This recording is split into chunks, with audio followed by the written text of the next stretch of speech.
Well, hello. This is Joe Hyde again with San Angelo live at the West Texas Legislative Summit at the campus of Angelo State University here in San Angelo, Texas.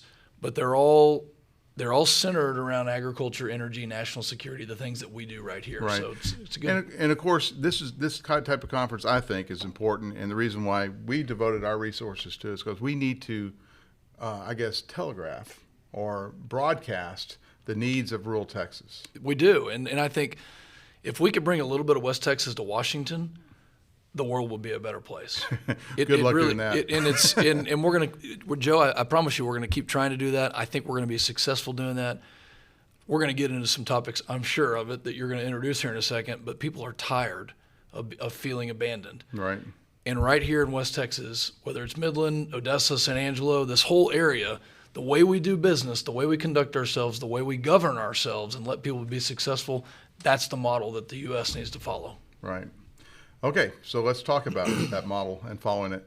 The latest thing that the August Pfluger operation has done is you've come out with this, is it called the Rapid Act? Rapid Act. And what you're doing is you're taking unused coronavirus money, wherever that comes from, and giving it to farmers and ranchers along the border to reimburse them for broken fences, destroyed equipment. Mm-hmm. I mean, I've even seen, we've reported on some of this, entire ranch houses being burned That's right. down. Yeah, you're right. You know, I have people calling me from other congressional districts represented by Democrats, and they're calling me asking for help. They feel abandoned. Their property is being overrun. We're going to wait for the numbers. I've heard over 200,000 people in the month of July. Mm-hmm. 200,000 illegal migrants coming across the border. That does not include gotaways. Oh, gotaways. So you're probably about another third? At least. And so these folks feel abandoned, and the crisis that we're seeing at the border it's of a magnitude that nobody could have ever predicted. Right. And so what this does is, first off, I did not vote for the latest tranche of the American Rescue Plan because it was wasteful. And we already had $1 trillion at the end of 2020 that was appropriated yet unspent. So this takes some of that money and it puts it towards the farmers and ranchers who are being invaded every single day to help them repair their property and to continue to produce, whether it's in a farming operation or a ranching operation. Well, let's raise it. Let's go up to 35,000 feet. I like the pilot acronyms as a fighter pilot, you analogies. Understand flight level 350. Or actually, let's go to 390. Okay. Pretty much all you're being able to do this session. Your first term as a congressman is play defense and just raise heck. Well, you're right. Our overall strategy as Republicans, with only a 3-seat difference between Nancy Pelosi and the rest of the country, 3 seats, we've been playing defense. Now this Rapid Act, this is offense, and let me tell you why. Because I called Henry Cuellar and I called Vicente Gonzalez. And those are two Democrats. Two Democrats right. in the Rio Grande Valley, right. in South Texas, border districts. And I said, gentlemen, your constituents are calling me. They're asking me for help. They're asking Republican Congressman Tony Gonzalez for help.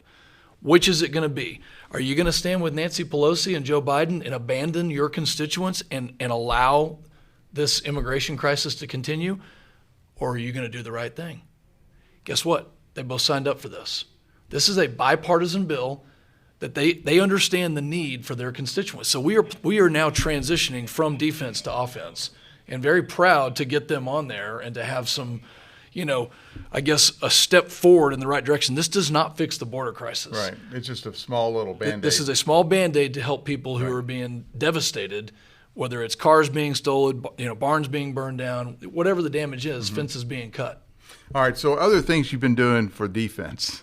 I mean, you're on bill after bill after bill. You say there's no way that's going to even go to the floor. Even. I mean, what is that? Just do y'all have to get together and have a shrink talk to you to make sure that you're still okay? Well, look, these are good legislative ideas, and it's important for all of America to see there are two options. Unfortunately, the media, we know, does not cover a lot of the options, but we are proposing tax cuts. We are proposing a balanced budget. We are proposing ideas for agriculture and energy that would help keep our economy prosperous, that would continue to secure our country.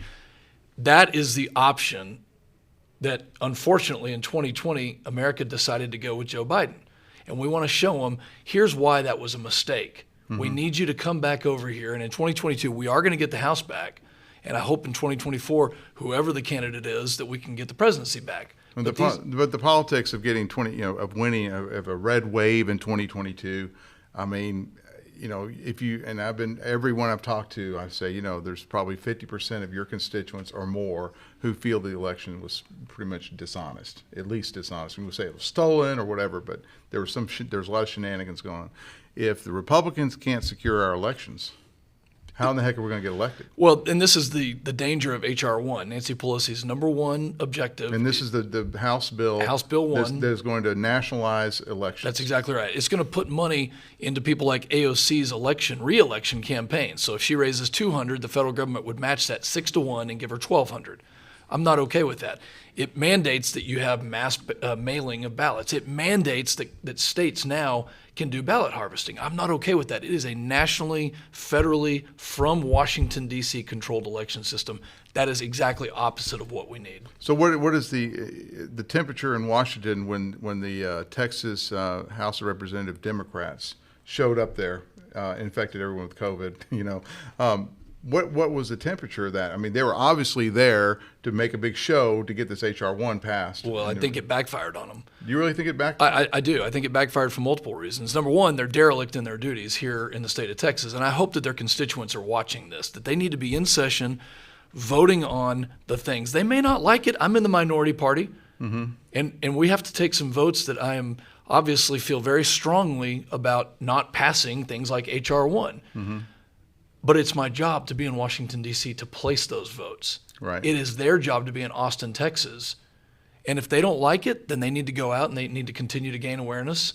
And in our republic and the way that our government is set up, they have a method to do that, but not showing up is unacceptable. Do you think their presence in D.C. has helped the cause of H.R. 1? I don't think so. I think a lot of people see it as a whining excuse to circumvent the system and really a backdoor method that can't work forever. We have redistricting coming up. Are they going to miss the redistricting hearings? Right. Are they going to throw that off and place all of their constituents at a really vulnerable and terrible situation? Right. Okay, so politics of 2022. You're obviously working with. You have a lot of buddies in the House, and y'all are working. Y'all have a coalition that you want to increase or create a majority, increase the representatives of Republicans. What is going on that front? Well, a lot of things. I mean, first and foremost, when you go to the grocery store right now, what you see is higher prices. When you go to the gas pump, you see higher prices. Yet Joe Biden wants to raise taxes. Not only does he want to raise taxes, he is going to raise taxes. So this is an easy one for most Americans to get behind, where we're able to really take this message out there and say, my simple criteria, Joe, and I don't hear other pundits talking about this in this way, but this is the way I judge it. Is the president making us more secure? Is he making us more prosperous? The answer to that's unequivocally no. That's the message we're delivering to the rest of America right now, and I think we will take the House back because of that message. What kind of tax increase is he talking about? Well, let's take rural America. The stepped-up basis for small operators, farmers and ranchers, is extremely dangerous. It is a second death tax. When you say a stepped-up basis, what do you mean? The assessment, if property or small businesses were bought, let's say in the year 1980, right, and you sell them in 2021, then not only are you subjected to a death tax if you're within the right parameters there, but you would also be subjected to the value difference between when you purchased that in 1980 and when you sold it in 2021. So you got to pay a capital gains tax on top of a death tax? That's exactly right. That's what Joe Biden wants to do. Now, who does this affect the most? Landowners. Rural America. Yeah. The people that are also feeding. Homeowners. And homeowners, yeah. And it affects people who are feeding and fueling America, and Joe Biden does not appreciate it. Nancy Pelosi has no idea what farmers and ranchers do. I can promise you that. And they're targeting folks like us, and that's why I take great offense to this, because we right here in West Texas and throughout my congressional district and much of Texas know how hard it is to farm and ranch. Mm-hmm. I'm not taking it for granted. Why are they? Well, for the regular Joe who doesn't own 10,000 acres of West Texas oil land, all right, What is it going to do to the business climate when you start taxing capital the way they're proposing? Well, it's not just ranch land or farmland that people own, as you mentioned. It is small businesses. Mm-hmm. So if a small business was purchased by a family in 1980, let's call it a dry cleaning business, right? And they sell it in 2021 or pass it down after death, they are subjected to the exact same now increase in taxes because of that repeal of stepped up basis. The other thing they're doing in the oil patch, getting rid of intangible drilling costs. This is an exemption that every industry has when you recapitalize, when you reinvest, when you put money back into your business, and they're trying to kill the oil and gas industry that fuels us. So by doing this new oil tax, they're going to make it harder or more expensive to pull oil out of the ground, which means they'll probably shut down pulling oil out of the ground. Supply and demand, which will probably increase your gas prices at the pump. It's all tied together. Joe Biden is responsible for our inflation. Joe Biden will be responsible for the higher taxes, which will slow our economy down. In 2019, under President Trump's tax reform, we had the lowest taxes in decades and the highest revenue ever to come into this country's treasury. Now think about that. Yeah. Low taxes, and you had the most revenue come in. But you're spending like drunken sailors. Well, now we've got Nancy Pelosi who's throwing trillions of dollars out. Right. And has no regard for the national security impacts of debt, deficit, and what this does to our grandchildren. And now it's not just our grandchildren, it's our grandchildren's children that we're worried about. Right. It seems to me that we have no concept of what the value of money is anymore. Well, they're spending on credit. It's a credit card that is, they're asking you, Joe, to put $100,000 on your credit card today, because that's about what the equivalent is for a family of four. It's about $100,000 right now. So they want you to take your credit card out there, put $100,000 on it, and they're going to spend it on whatever they want without regard to any debate on the House floor. This is why, as Republicans and as conservatives, we are so concerned. The West Texas Legislative Summit is a great chance to talk about these issues and to bring these out in the open. And I mean it when I say it. West Texas is going to lead this country out of this. We are going to lead the country out of it because the model we know to be true, we are the solution to get this country back on track. All right, so I've asked everyone else this because this is the big news, and this has nothing to do with Washington politics, I don't think. Texas going to the SEC. Ooh. Now you're an academy. You're an Air Force Academy. I'm an Air Force, so I can plead the fifth. I can plead the fifth on this one. But you can be neutral. You can be like a neutral eye, a set of eyes on this thing. Well, let me just say it this way. I hope that there was transparency.